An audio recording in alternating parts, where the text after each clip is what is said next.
Erametsaliidu uus juhatus on sinu varasemat tööd juhatuse esimehena tunnustanud sellega, et valis su järgmiseks 3-aastaseks perioodiks uuesti samasse ametisse tagasi. Ma tänan selle tunnustuse eest ja püüan jätkuvalt seda koormat kanda. See töö, mida ma olen alustanud juhatuse esimehena, tuleb lõpule viia.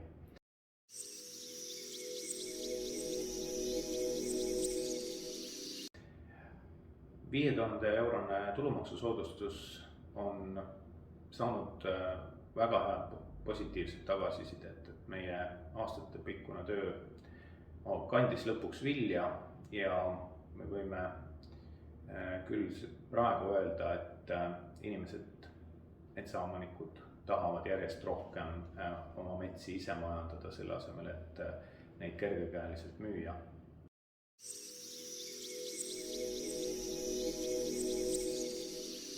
Lendarav nunnu närilisena saabki väga palju tähelepanu, on varemgi saanud, aga kindlasti ma ei saa nõustuda sellega, et metsaomanikud on lendarava vastu, vaid me oleme selle vastu, et lendaravat kasutatakse järjest enam maade hõivamiseks, sisuliselt maaomanike küüditamisena, instrumendina oma nende endi põlistest kodudest.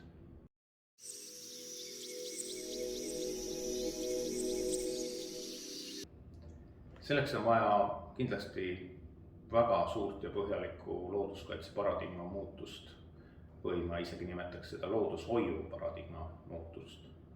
Ja sellega me teeme tublisti tööd, aga see võtab meil palju aastaid aega, ma usun. Kuid käegakatsutav on, et järgmisel aastal me saame ka taotleda metsaomanikena hüvitist täiendavate piirangute eest metsamaale, mis jääb väljapoole Natura alasid. Et ka see on üks võib-olla nüüd juba võib välja öelda selline uue aasta kingitus.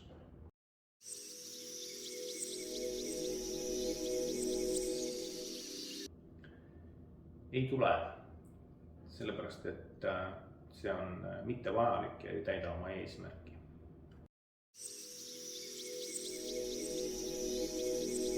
Täna meil Eestis raiutavast puidust umbes 40% on küttepuidu kvaliteediga ja sellel ei ole meil muud kasutust kui energia tootmine ja kõige parem, kui me teeme seda koostootmisena soojuse ja elektrienergia tootmiseks.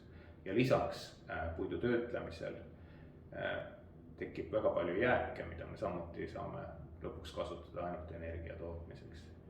Ja nende kõige mõistlikum kasutamine ongi selline.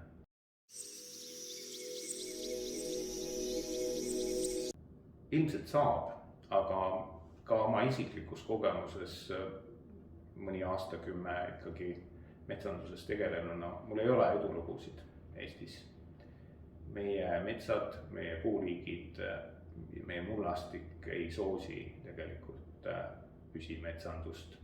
Lisaks praktikas ei ole see majanduslikult mõttekas, aga ma kahtlen, kas see üldjuhul majandusmetsas on ka kasulik keskkonnale ja muule elusloodusele, sest häiringuid on selle võrra palju rohkem.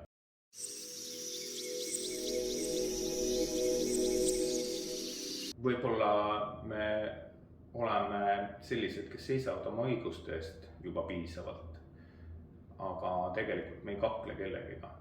Ja mõnikord, kui huvide tasakaal on nihkunud kuhugi ära kõrvale, siis nende tasakaalu saamine on iseenesest juba keeruline ja see justkui teisele poolele tundub, et nüüd tahetakse midagi neilt ära võtta ja tekitab vastureaktsiooni, et võib-olla sellepärast meid püütakse näidata teinekord kui tülinorijatena, aga me seda kindlasti ei ole, me teeme kõikidega koostööd, kellega see võimalik on ja kes seda soovivad ka ise.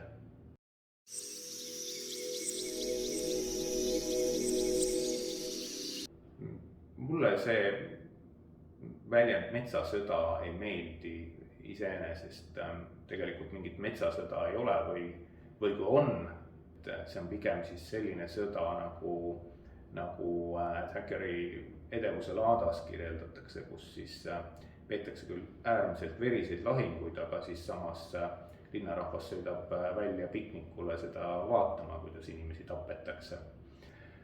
aga kas see läbi saab, siis sõjalisi termineid kasutades võib-olla me jõuame sellisesse külmutatud konflikti ja ma ei oska neid päris täpselt veel sõnastada, aga meie juhatuse uue koosseisu esimesel koosolekul me otsustasime, et me asume koostama Erametsaliidu uut tegevusstrateegiat järgmiseks 3 aastaks ja seal saavad need koos meie liikmetega päris täpselt sõnastatud, aga kui ma ise seda praegu ette kujutaksin, siis kindlasti nüüd see just üles tulnud rohepöörde temaatika, siis loodushoiu paradigma muutmine ja jätkuvalt omanike õiguste kaitse.